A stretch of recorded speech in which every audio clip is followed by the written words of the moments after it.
बात करता हूं किस सब्जेक्ट को कितना पढ़ें और किस तरह से पढ़ें। भाई देखो, बहुत सारे बच्चे जैसे मैथ्स की मेरे से पूछेंगे कि सर मैथ्स को हम कैसे पढ़ें। मैथ्स को आप अगर ऑनलाइन पढ़ रहे हैं तो प्रैक्टिस सेट्स एक बढ़िया माध्यम है।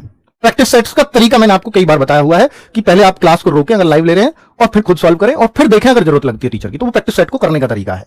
लेकिन अगर आप, और क्या तरीका हो सकता है कि कोई एक बुक जिसमें आपको कॉन्फिडेंस हो कि इसको मैं आराम से कर लेता हूं, चाहे वो इस बात पे डिपेंड मत करना कि भाई सीजीएल की करूं या मैं सीएचएसएल की करूं या किस लेवल की करूं। भाई एक बुक जिसको आपको ये लगता है कि इसमें सब टाइप के प्रश्न हैं, मुश्किल टाइप नहीं, बिल्कुल मुश्किल टाइप मत करना, यूपी में छेड़ना ही मत मुश्किल टाइप को।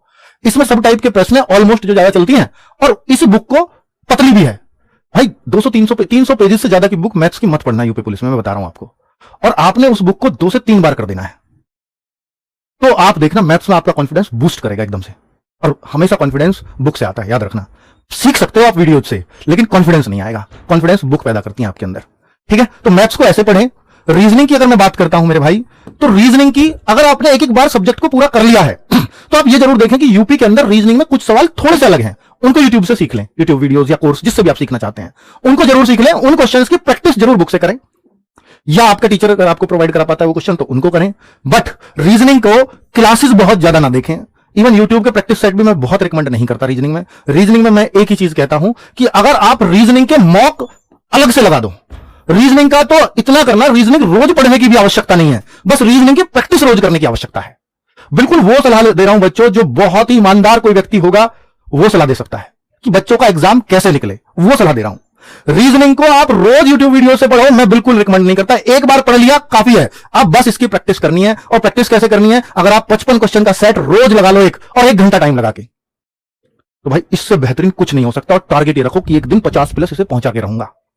अगर आप 50 करने लग जाओ उस सेट में, तो आपकी रीजनिंग को 50 होने से कोई नहीं रोक सकता। और याद रखना कि 55 में से अगर 50 आपके रीजनिंग में आ गए, तो मैं 90% श्योर हूं कि उसका सिलेक्शन कोई नहीं रोक सकता। अगर 55 में से 50 रीजनिंग कर दी, तो मैं 90% श्योर हूं कि उसका सिलेक्शन कोई नहीं रोक सकता। तो भाई 10% ही चांस है कि वो फेल होगा।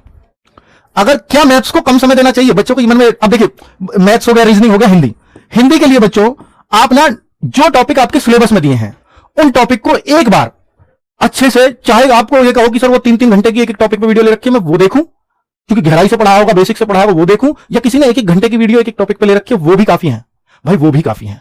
क्योंकि हिंदी यहां पर यूपी कांस्टेबल में बेसिक ही पूछी जाती है और बेसिक ही पूछी जाती रही है। तो इसलिए यूपी कांस्टेबल की हिंदी के लिए बहुत पहाड़ मत पढ़ लेना, वरना आप ही खुद ही कंफ्यूज हो जाएंगे, इसको पढ़ूं क्या पढ़ूं, लास्ट में रिवाइज कुछ नहीं कर पाओगे। इसलिए बहुत गहरा नहीं पढ़ना है, पर उतना पढ़ लेना कि एक एक बार तो उन चैप्टर्स की वीडियो जरूर देख लो आप सारी, और जिसकी छोटी छोटी वीडियोस हो, 1-1 घंटे की वीडियो हो, तो काफी होंगी, ठीक है।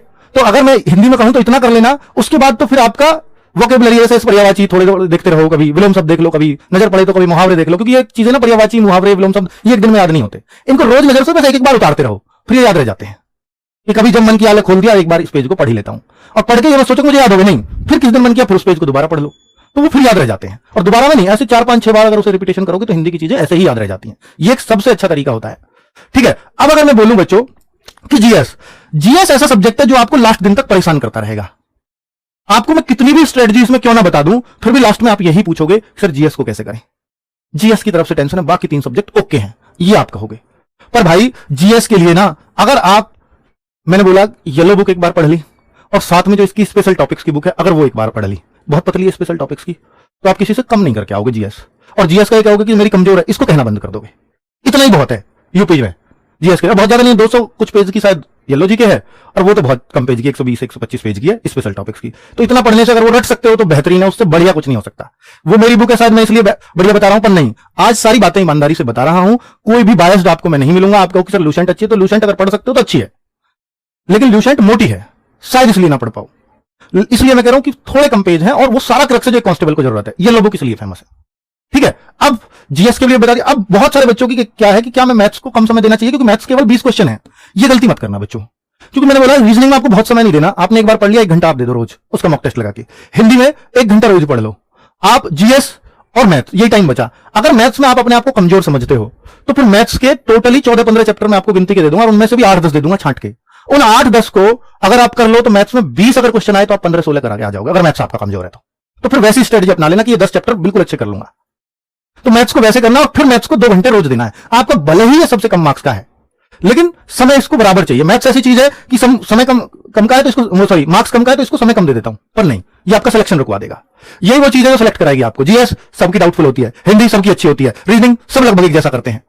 हाँ, मैं मानता हूं कि कुछ गलतियां अपनी कर जाओगे रीजनिंग में, पर सबको आती है, सब्जेक्ट वो ऐसा है। लेकिन मैथ्स ये डिसाइडर बनता है कि होना है आपका या नहीं होना। इसलिए इसका समय कम मत करना, इसको 2-2.5 घंटे अगर दे सकते हो तो दे दो, क्योंकि प्रैक्टिस से ही होगा। इससे कॉन्फिडेंस तभी आएगा इसमें जितना समय इसको दे दोगे।